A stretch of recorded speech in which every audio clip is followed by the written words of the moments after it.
Okay, welcome to the day 7 update. It's actually midnight at 1:40 a.m.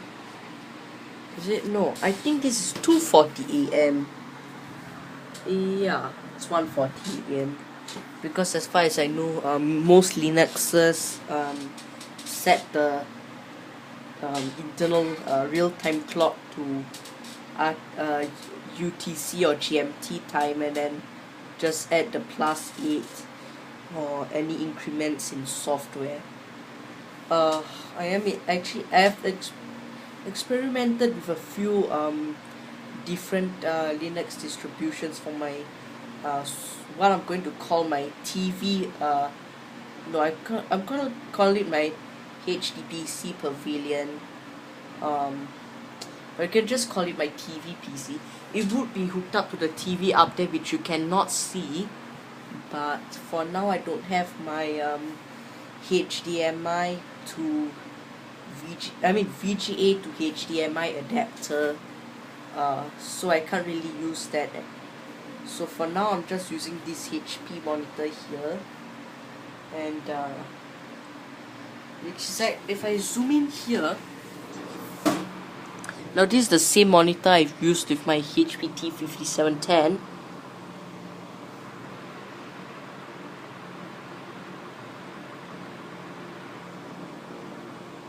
I know you cannot actually see this.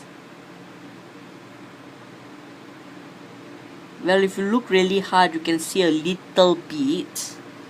But what has happened is that this monitor has a very early sign of screen wrinkling, or screen rot, as a friend of mine calls it. So this monitor is actually slowly nearing the end of its life, but for now it's still okay. It does produce a okay enough picture, but it's not really that vibrant compared to a modern widescreen monitor that probably has like DVI, DisplayPort, HDMI. But usually most monitors just has most monitors nowadays just have VGA and DVI, HDMI, DisplayPort, mini DisplayPort, composite input, and all those stuff are usually only available on the high-end computer monitors.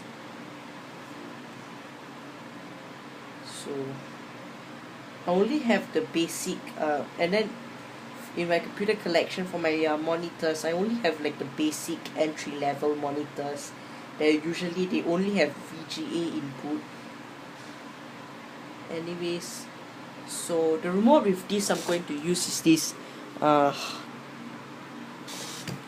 cheap no-name brand so-called PC remote. Normally it will say PC remote, but I put some tape here.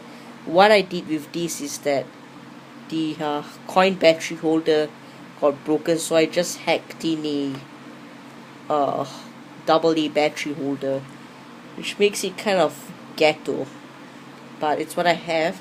And I also did not know until the Mifbantu installer actually told me that there were mobile apps available that would allow me to control Mif TV. So I know that.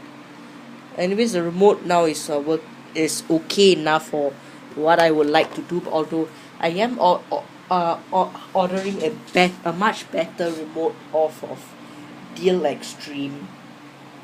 So anyways, a better remote for from Deal Extreme that uses 2.4 gigahertz, like most non-Bluetooth wireless keyboards and mice. So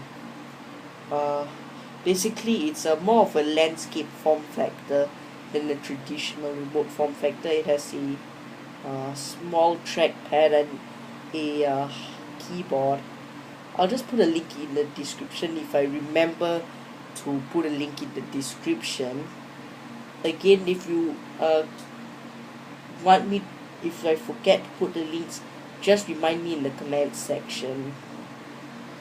So yeah, anyways, it's still installing, and yeah, I also hope that this can actually work with multiple TV tuners, because I have a internal PCI analog PAL tuner.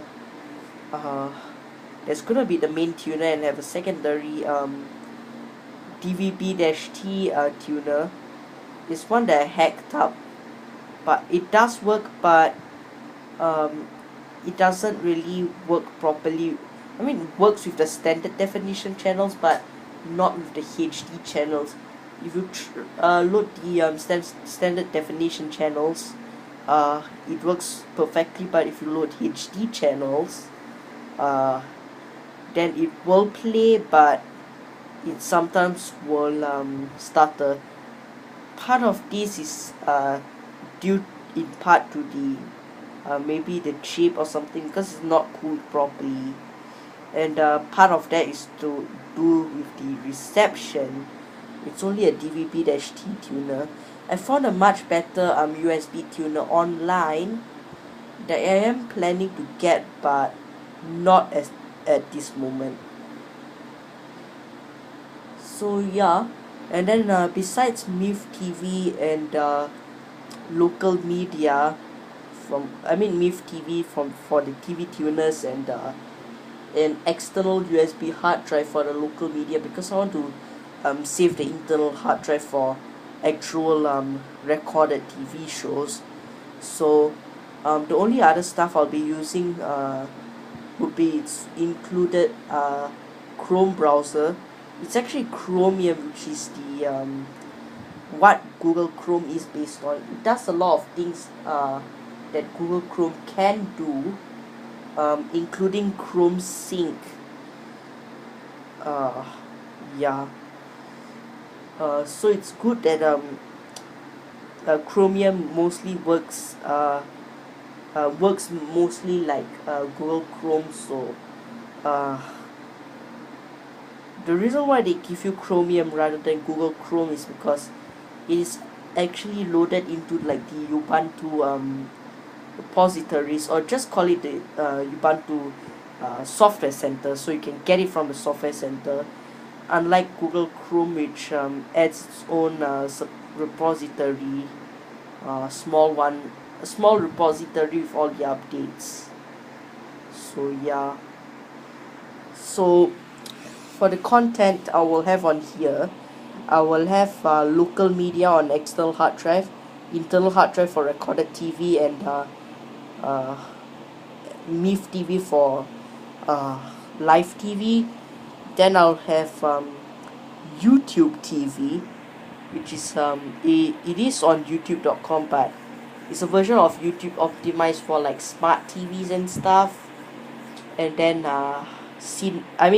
and then the MSN video, because the local MSN video website actually has like some MediaCorp shows that are, and by the way, don't think of going to the Singapore MSN video to try and watch your shows if you don't live in Singapore, because I believe that site is geographically locked.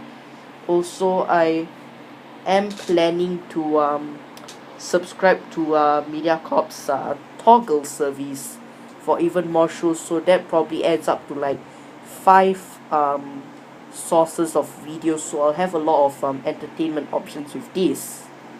Anyways, I'd like to thank you for watching this quick video. Thanks for watching. Bye.